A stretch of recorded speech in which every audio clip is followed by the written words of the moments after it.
मैं डॉक्टर ओम प्रकाश आनंद, प्राकृतिक चिकित्सा प्लस विशेषज्ञ, योग शिक्षक, योग आचार्य, योग चिकित्सक,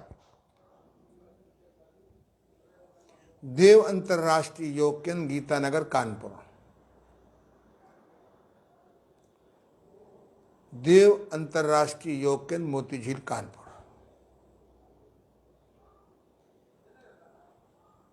मैं पिछले लगभग 10-11 दिनों से इस बात का प्रयास कर रहा हूं कि जाने या अनजाने विभिन्न चिकित्सा पद्धतियों से या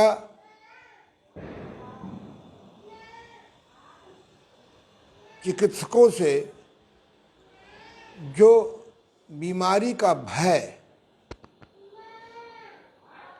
आपके दिमाग में बैठ रहा है,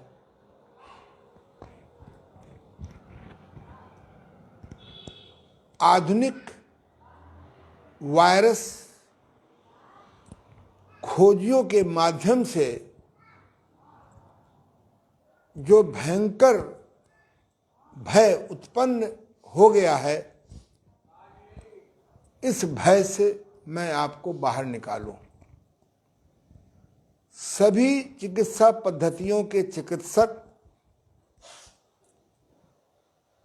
एक बात पर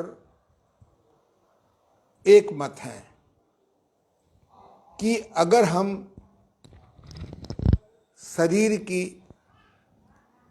के अंगों की, चाहे वो लीवर हो, चाहे स्प्लीन हो, चाहे पैंक्रियाज हो, चाहे छोटी आंत हो, चाहे बड़ी आंत हो, चाहे आमाशय हो, स्टोमक हो, चाहे हमारे लंग्स हो, कोई भी सिस्टम हो,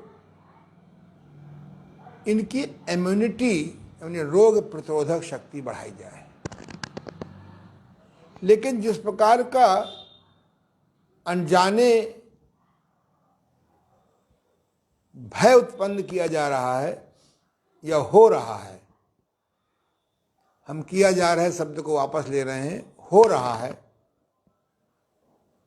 टीवी खोलो तो अब टीवी खोलने का मन नहीं करता, अखबार पढ़ो तो अखबार पढ़ने का मन नहीं करता, हिम्मत नहीं पड़ती। अब मोबाइल में किसी को मोबाइल मिलाओ तो पहले हमको भय कथा सुननी पड़ती है।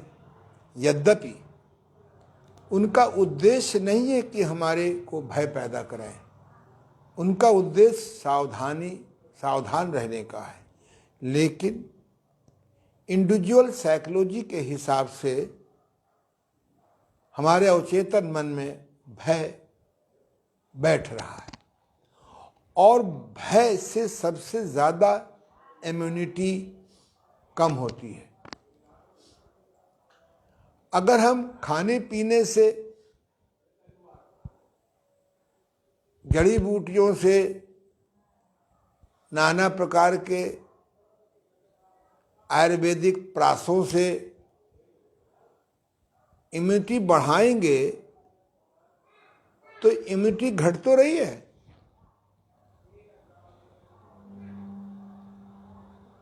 ये मैं इसलिए कह रहा हूं, प्राकृतिक चिकित्सा ही एक ऐसी चिकित्सा पद्धति है जो मनुष्यों को, रोगियों को भय नहीं पैदा करते, भय से मुक्त करते हैं। यदि प्राकृतिक चिकित्सा के 10 अटल सिद्धांत पढ़ लें, जो मैंने प्रस्तुत किए हैं सुन लें, तो मैं दावे से कहता हूं कि आप भय मुक्त हो जाएंगे। तो इम्यूनिटी घटना अपने आप बंद हो जाएगी, क्योंकि प्राकृतिक चिकित्सा कहती है ये आहार विहार की गड़बड़ी से जो रोग पैदा होते हैं उसका कारण है विकार।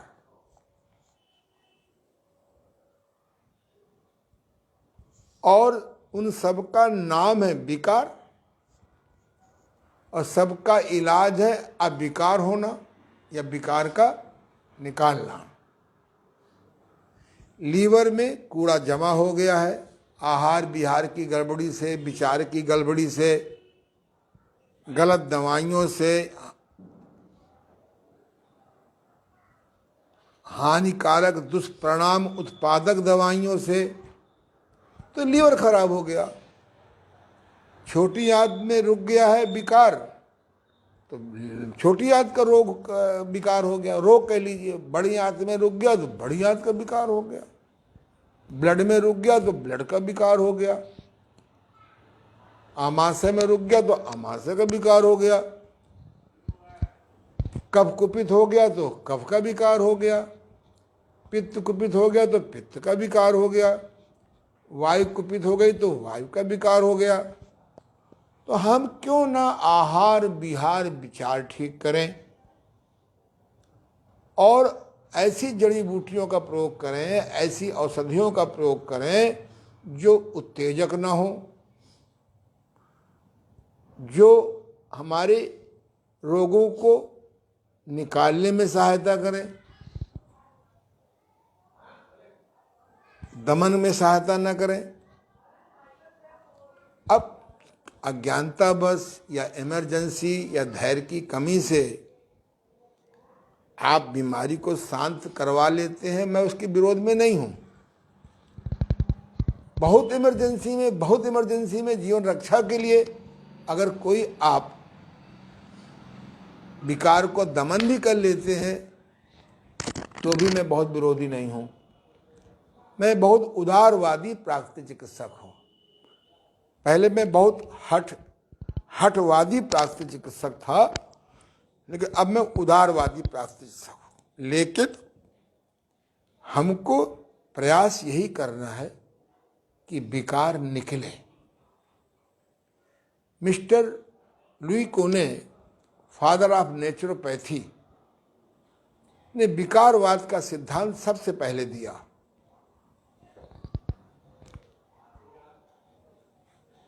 और उसने कहा कि विकार पहुंचने के दो रास्ते हैं, एक भोजन के द्वारा मुख, एक नासिका के द्वारा वायु।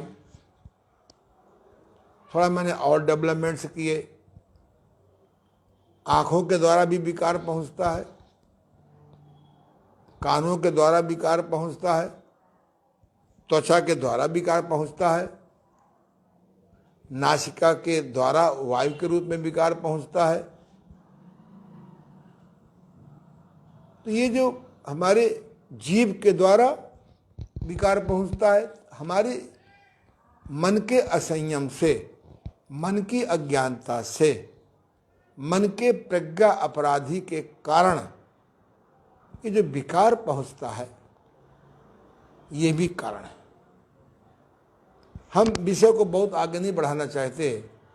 जब मैं पहली बार नाना प्रकार के से पैथियों से निराश होकर के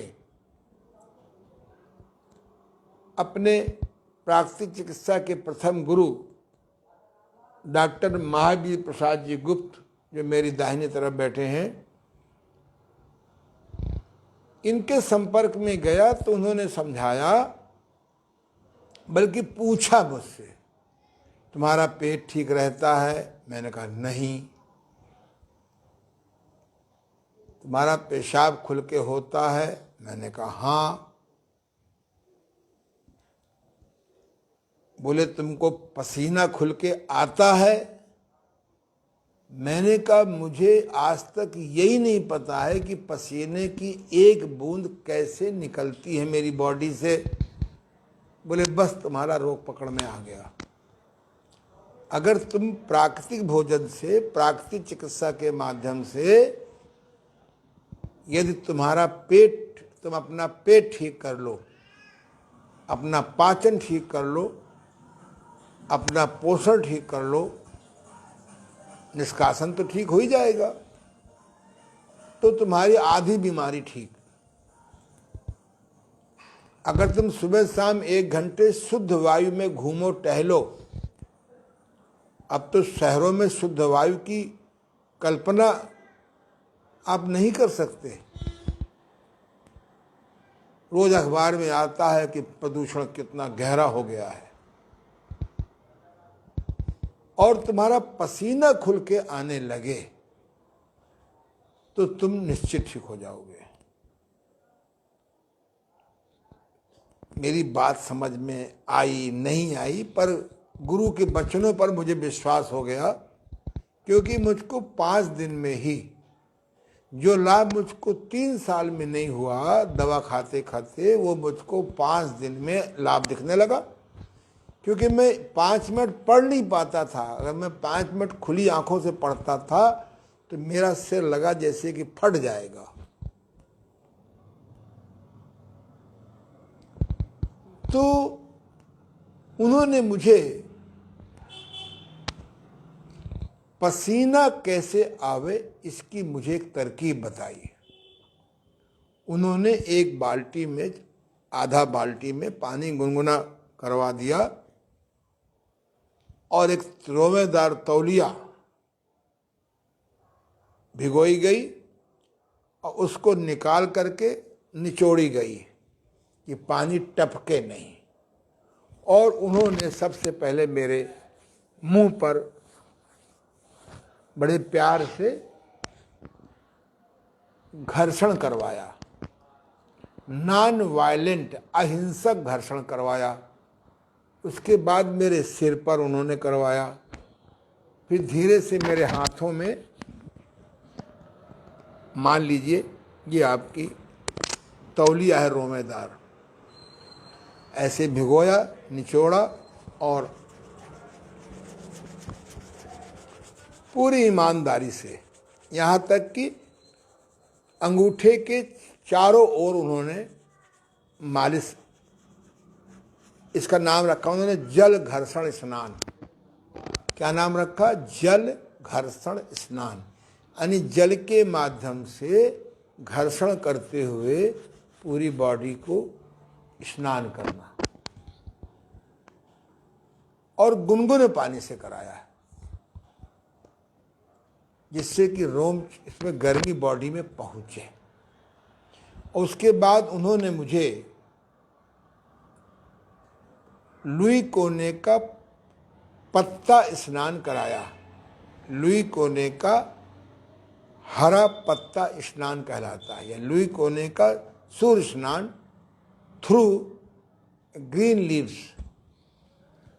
तो उन्होंने हमारे जहाँ मैं ट्रीटमेंट लेता था, पास में एक शिवाला है, वहाँ पर केले के पत्ते बिकते थे। उस समय 4 आने के 100 मिलते थे। अब तो 20 रुपए के भी 100 नहीं मिलते, 50 रुपए के 100 मिलते। खैर, अगर महंगाई बढ़ी है तो पैसे, लोगों की तनख्वाहें भी बढ़ी हैं। और उन्होंने, जरा सा तुम बैठ जाओ, वो पत्ता लाओ जरा वहाँ से। एक पत्ता नीचे पड़ा है, ये 2 पत्ते पड़े हैं, इधर आ जाओ। ऐसे केले के पत्ते जरा बड़े होते हैं। मैं प्रयास करूंगा केले के पत्ते मंगवा करके आपको दिखाऊं, नहीं तो समझ लीजिए। और ऐसे उन्होंने सारे पत्ते नीचे बिछा दिए, मेरी लंबाई से कुछ अधिक पत्ते बिछा दिए तख्त के ऊपर, और उसमें मुझे उन्होंने लेटा दिया। लेट जाइए।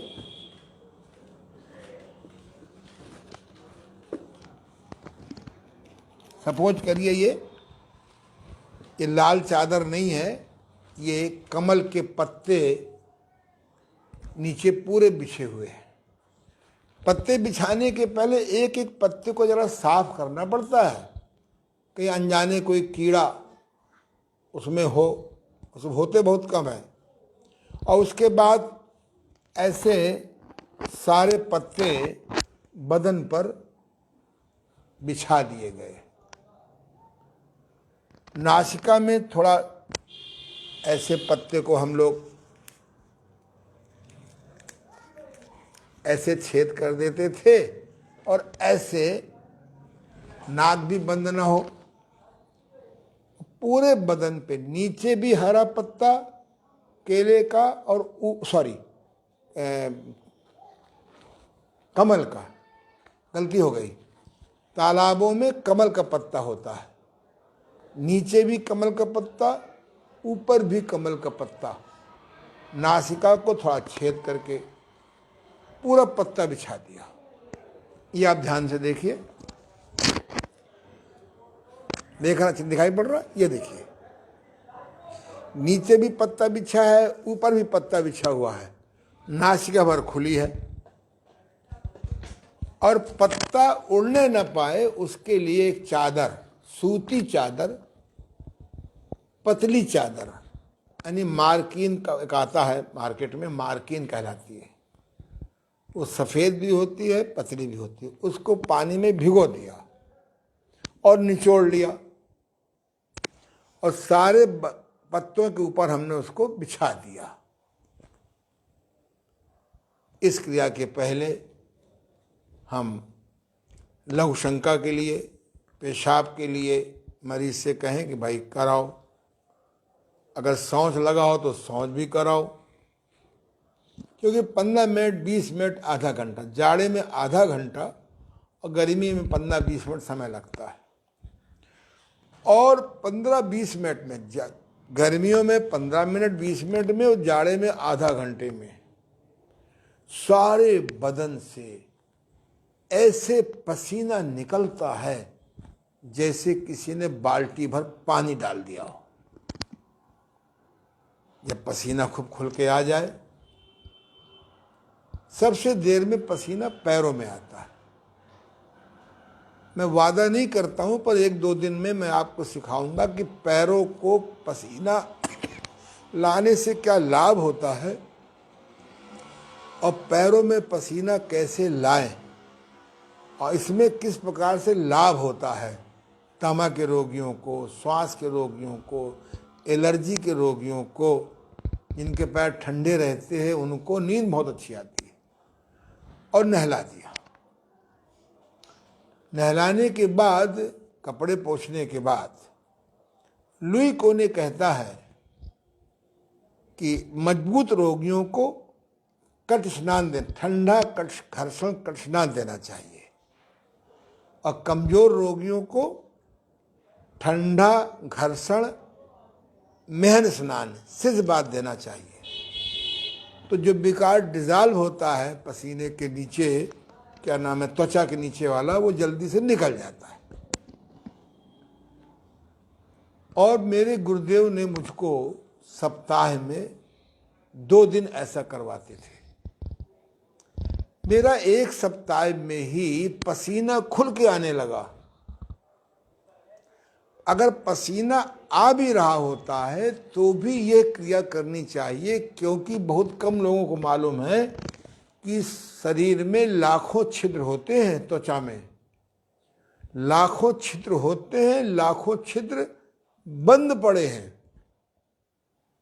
जिनके नीचे विकार जमा हो जाता है। खून की गंदगी के निकालने का एक ही उपाय है, पसीना खुलकर आए।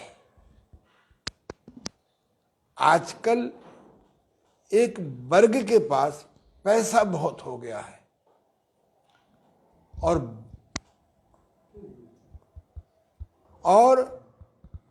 कहते हैं कि हमारे पास, हम अक्लमंद हो गए।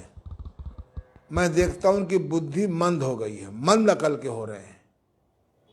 एसी का ऐसा दुरुपयोग करते हैं कि पसीना आने बंद हो जाता है।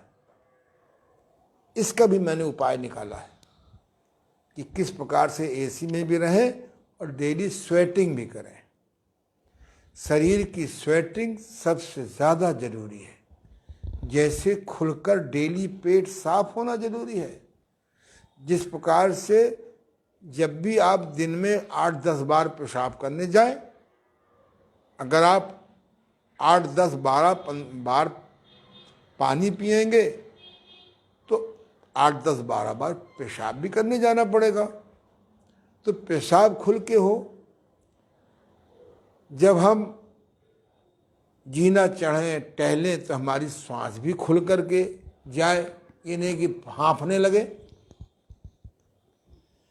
ऐसे पसीना भी खुलकर आना चाहिए। हम जब स्टीम बाथ लेते हैं या इस प्रकार का बाथ लेते हैं, पत्ते वाला धूप स्नान लेते हैं लुई कोने के मेथड से, तो सबसे बाद में पैरों पसीना आता है और कभी कभी नहीं आता है। अगर हम इस पत्ते वाले धूप स्नान के पहले 2-4-6 बार गर्म पाद स्नान ले लें।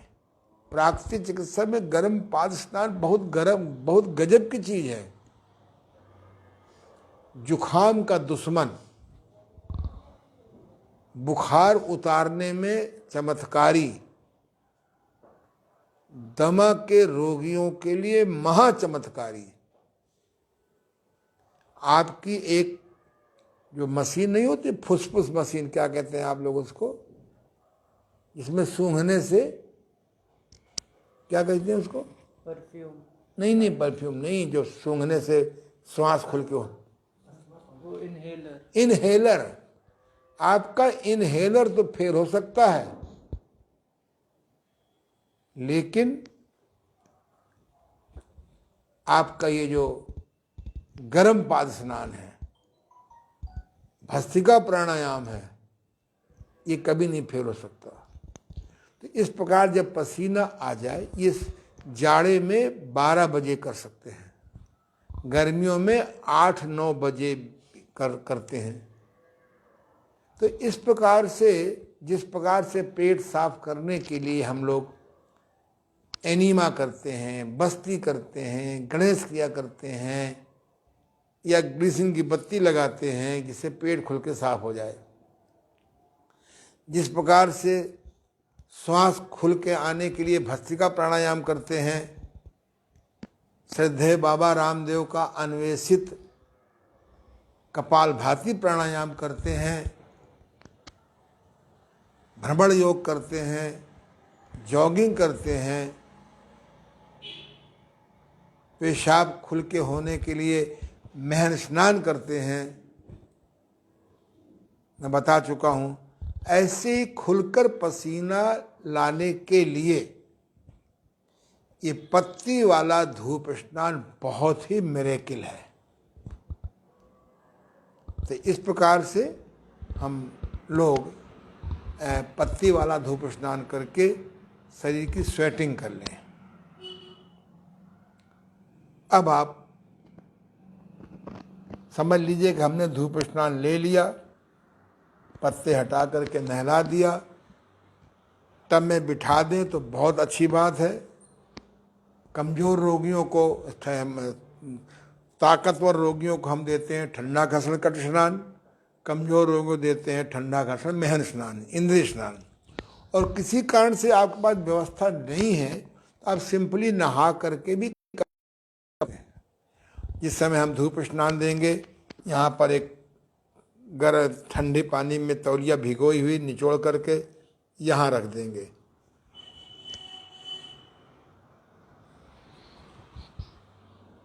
तो सिर में गर्मी नहीं लगेगी। प्रयास करें कि जब धूप स्नान दें तो सूर्य भगवान की ओर सिर नहीं रहेगा। अब एक समस्या ये आ गई है कि अगर कमल का पत्ता न मिले तो आप केली के पत्ते भी बिछा के कर सकते हैं। केली के पत्ते भी न मिले तो आप केले के पत्ते बड़े बड़े आते हैं, वो भी नीचे बिछा दीजिए, ऊपर बिछा दीजिए। और पत्ते के अंदर हवा न जाए कहीं से, नहीं तो पसीना नहीं आएगा। तो एक मार्किन या सफ़ेद पतला चादर, लेकिन सूती हो, सिंथेटिक नहीं होना चाहिए, टेरिकॉट का नहीं हो, टेरालिन का नहीं हो। आजकल तो बहुत ऐसे धागे बन गए हैं कि जो जल्दी साफ भी हो जाते हैं, फटते नहीं हैं, लेकिन हानिकारक हैं। खादी का चादर ले सकते हैं, सफ़ेद। और अब मान लीजिए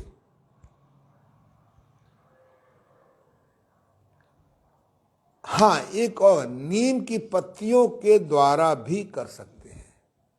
नीम की पत्तियां ढेर सारी ले लें, मैं डंठल के नीचे भी बिछा दीजिए, ऊपर भी बिछा दीजिए, खूब अच्छी प्रकार से नीम की पत्तियां से सारा बदन ढक जाए, कहीं से लूज ना हो।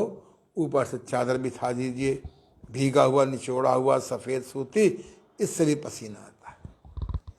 अब जिस ज़माने में हमने ये चिकित्सा की थी, तब प्रदूषण की पेड़ बहुत थे। आजकल पत्थरों को पीस पीस करके लोगों ने बिल्डिंगें खड़ी कर दी हैं। बोले 100 अपार्टमेंट है इसके अंदर और 10 बिल्डिंग है, पेड़ नहीं है। हमने जो अत्याचार किया है जंगल काट करके, पेड़ों को पीस करके बिल्डिंग खड़ी करने में, इसके बहुत दुष्परिणाम मनुष्य भोग रहा है और भविष्य में और भोगेगा यदि हम लोगों ने पुनः पेड़ देवताओं को नहीं लगाया। तो हमने बहुत चिंतन करते रहे कि क्या किया जाए। पत्ते मिलते नहीं हैं, मिलते हैं तो MRI तो आप करवा लेंगे 5,000 4,000 का, पर पत्ते आप 50 रुपए के नहीं खरीद सकते। तो उसके लिए हमने एक विधि निकाली। उठाइए, आप बैठे रहिए। ये लाई, तुम छोड़ दो। ये सूती हरा कपड़ा है, ये सूती हरा कपड़ा है। इसको हमने गुनगुने पानी में या सहते हुए गर्म पानी में इसको हमने भिगो दिया और अच्छे प्रकार से निचोड़ दिया।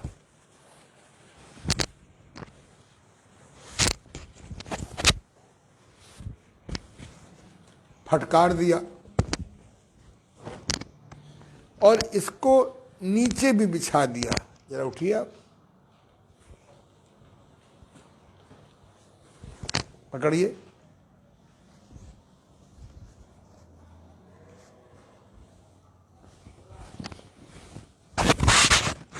ऐसे बिछा दीजिए।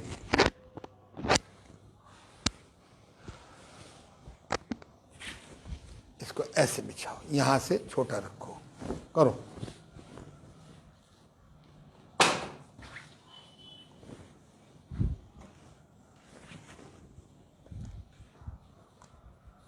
जल्दी करो।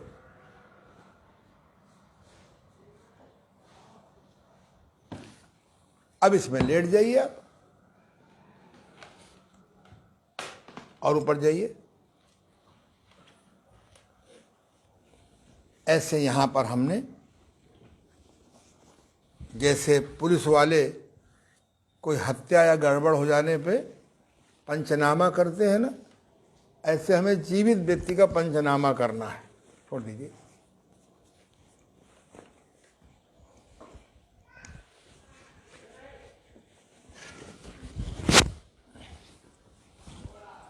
ये तो चादर बड़ा है, ये लीजिए। इस प्रकार से हमने इसको खूब अच्छी प्रकार से कस दिया। दिखाई पड़ रहा ना? और जल्दी पसीना लाने के लिए हम रोगी को गर्म पानी पिला सकते हैं, सूप पिला सकते हैं, काढ़ा पिला सकते हैं, और इसमें ठंडे पानी की पट्टी रख लें सिर पर। इससे भी आपको पत्ते की तरह पसीना आ जाएगा। अगर और जल्दी आपको पसीना लाना हो तो नीचे एक सफेद प्लास्टिक बिछा दीजिए, उसके ऊपर आप ये चादर बिछा दीजिए। चादर ऐसी होनी चाहिए कि वो लपेट में आ जाए, जैसे चादर है। इसको हम काट भी सकते हैं, 2 भागों में कर सकते हैं, और पैर भी हमारे सब इस प्रकार से, जिस प्रकार से पत्ते से पसीना आता है ऐसे इस कपड़े से भी पसीना आपको आ जाएगा पत्ते की तरह। यह हमको इसलिए खोज करना पड़ा कि पत्ते मिलते नहीं हैं, और मिलेंगे तो मालूम पड़ा 100 रुपया मांग रहा है ना। ऑलरेडी प्राकृतिक चिकित्सक को रोगी देना नहीं चाहता कुछ। हम तो देखते हैं कि प्राकृतिक चिकित्सक को लोग समझते हैं ना ये खाना खाता है, ना ये पानी पीता है, ना इसकी कोई फैमिली है, ना इसके बच्चों को पढ़ाना है। हमारे प्राकृतिक चिकित्सकों की बड़ी दीनहीन हालत है। कुछ तो ज्ञान की कमी है, कुछ मांगने का संकोच है, कुछ देना नहीं चाहते। हमने तो आय के 4-5 रास्ते निकाल लिए हैं, अन्यथा चिकित्सालय चलाना मुश्किल है। और गवर्नमेंट हम प्राकृतिक चिकित्सकों को सहायता नहीं करती। कुछ सहायता शुरू की थी तो पता नहीं किन कारणों से बंद कर दी। ऐसे नियम लगा दिए गए। अरे सरकार को प्राकृतिक चिकित्सक को तो खूब सहायता करनी चाहिए, पर वो भी ईमानदारी से करें। मैं इसलिए कह रहा हूँ कि डॉक्टर ओम प्रकाश आनंद बनना आसान नहीं है, क्योंकि समाज आपको लेबर चार्ज भी नहीं देना चाहता, और जो कारपोरेट बने हुए उनमें आम आदमी पहुंच नहीं सकता। इसलिए ये हमने निकाला कि एक चादर के माध्यम से हम 6 महीने तक धूप स्नान दे सकते हैं। अगर और जल्दी आपको पसीना निकालना है तो नीचे पहले सफेद प्लास्टिक बिछा दीजिए, ऊपर से हरा चादर बिछा दीजिए। व्यक्ति के अंडर गारमेंट छोड़ करके सारे कपड़े उतरवा दीजिए। जल्दी पसीना लाने के लिए आप घर्षण भी कर सकते हैं, पहले गर्म पानी भी पिला सकते हैं, सूप भी पिला सकते हैं। फिलहाल मैंने इस पर बहुत प्रयोग किया है। रोगी को पानी पिलाने के बाद, काढ़ा पिलाने के बाद, इस धूप स्नान देने के पहले मैंने चादर इस प्रकार से, जब पत्ती वाला धूप स्नान किया या सफ़ेद हरे चादर वाला धूप स्नान किया, तो मैंने देखा है कि 500 ग्राम वजन घट जाता है। वो भले पसीने का हो, तो जो लोग मोटे लोग हैं अगर वो मैनेज कर सकें तो ये धूप स्नान बहुत अच्छा है। पर जो मोटे हैं उनके पास टाइम नहीं है, इसलिए उनके लिए मैंने स्टीम बाथ बनाया है। बड़ा सरलीकरण आगे बताएंगे। तो फिलहाल जो है, खून की गंदगी हटाने के लिए ये पत्ती वाला धूप स्नान या हरे चादर से किया जाने वाला धूप स्नान, या और जल्दी के लिए हम नीचे प्लास्टिक बिछा दें, फिर हरा चादर बिछा दें, फिर हरा चादर से लपेट दें, उसके बाद प्लास्टिक भी लपेट दें। पर प्लास्टिक कहीं भी बॉडी में डायरेक्ट टच नहीं होना चाहिए। फिलहाल आज हम इतनी ही बात करेंगे, क्योंकि मैंने सोचा है कि मैं अपना जो वेबिनार है बोलने का, वो 30 मिनट 35 मिनट रखूँगा, जिससे आदमी सुन सके। और आप लंबे समय तो सुन रही है, क्योंकि 1 घंटे में व्यक्ति अनुभव करता है कि वो पूरा नहीं सुन पाता। आज हमने आपके सेवा में ये प्रस्तुत किया कि खून की गंदगी हटाने के लिए परमात्मा ने स्वेटिंग बनाया है, पसीना बनाया है, और हमने अज्ञानतावश या सुख की वर्तमान डिमांड के लिए हमने उस पर पसीना लाना बंद कर दिया, और ऊपर से जरा ये पाउडर लगा दिया, बिल्कुल ही बंद।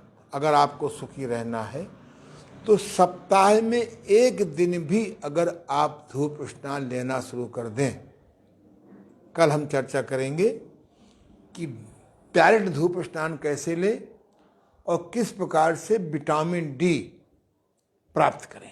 आजकल डॉक्टर कहने लगे हैं कि अगर आपको अर्थराइटिस से बचना है तो 1 घंटे धूप लो। ये प्रैक्टिकल पॉसिबल नहीं है 1 घंटे धूप लेना। हम किस प्रकार से 20 मिनट में धूप ले कि 1 घंटे से अधिक का लाभ मिल जाए और विटामिन डी हमारे बॉडी में एब्जॉर्ब हो जाए। तो आज हमने आपको बताया हरे पत्ते द्वारा लुई कोने विधि का धूप स्नान, जो मैंने सरलीकरण किया कि किस प्रकार से सूती हरे कपड़े से धूप स्नान लें, और जल्दी के लिए नीचे हम सफ़ेद प्लास्टिक बिछा सकते हैं, उसके ऊपर हरा चादर बिछाएंगे। और हम आगे चल के अगर पत्ता नहीं मिल रहा कमल का तो आप किस प्रकार से केली पत्ती मंगाइए, केली का नहीं मिल रहा तो केले का मंगाइए, केले का नहीं मिल रहा तो नीम की पत्तियां तो मिल ही जाएंगी। तो प्राकृतिक चिकित्सा में जिस प्रकार से ठंडा घर्षण कट स्नान का महत्व है, जिस प्रकार से विकार निकालने में जिस प्रकार से महन स्नान का महत्व है, ऐसे ही स्वेटिंग का बहुत बड़ा महत्व है। मेरे गुरुदेव बताते थे कि जर्मन में जब लोग मिलते हैं दूसरे से तो वहाँ नमस्ते जैसे हम लोग बोलते हैं ना, ऐसे वहाँ बोलते हैं। उसका अर्थ होता है जर्मन में, क्या आज आपको खुलकर पसीना आया? तो अगर पसीना खुलकर आ जाए, पेट खुलकर साफ हो जाए, पेशाब खुल के साफ होने लगे, गहरी श्वास जाने लगे, तो आप क्या आसानी से बीमार पड़ेंगे? बीमार होना अभिशाप है, स्वस्थ रहना वरदान है। मैं मजाक भी करता हूँ। मैं कभी अगर धोखे से प्रधानमंत्री बन गया, लोग बने धोखे से,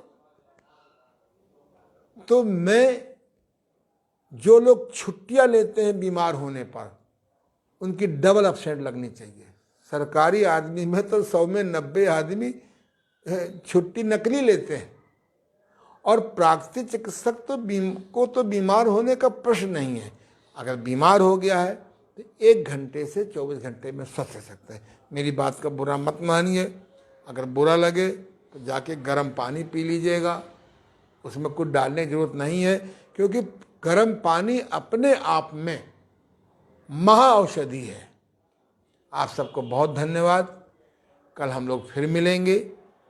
अगर आपको लगे कि ये वीडियो बड़ा उपयोगी है तो आप अपने इसको शेयर करिए, लोगों को भेजिए। इस समय अगर सबसे अधिक आदमी को आवश्यकता है तो प्राकृतिक चिकित्सा के ज्ञान की आवश्यकता है। धन्यवाद।